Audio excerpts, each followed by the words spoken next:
Imtiyozli pensiya huquqi. Yangi ro'yxat va tartib tasdiqlandi. Vazirlar Mahkamasining imtiyozli shartlarda pensiyaga chiqish huquqini beruvchi ishlab chiqishlar, muassasalar, ishlar, kasblar, lavozimlar va ko'rsatkichlar ro'yxatini tasdiqlash to'g'risidagi qarori qabul qilindi.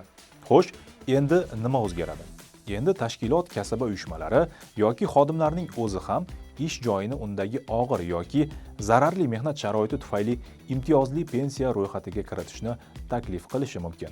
Xodimning mehnat staji yetarli bo'lsa, uning ish joyi yoki kasbi zararli, xavfli deb topilgan bo'lsa va ushbu qaror bilan tasdiqlangan ro'yxatga kiritilgan bo'lsa, u muddatidan oldin 5-10 yil oldin pensiyaga chiqish imkoniyatiga ega bo'ladi. Buning uchun komissiya tuzilib, mehnat sharoiti, uskunalar, himoya vositalari tekshiriladi. Attestatsiya va ekspertiza o'tkaziladi. Natijalar asosida tegishli vazirliklarga taklif yuboriladi.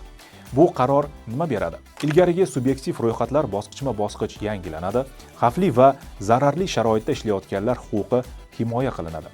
Tashkilotlar va mehnat sharoitini yaxshilashga rag'batlantiriladi. Imtiyozli pensiya tizimi zamonaviy va boshqaruvchan bo'ladi.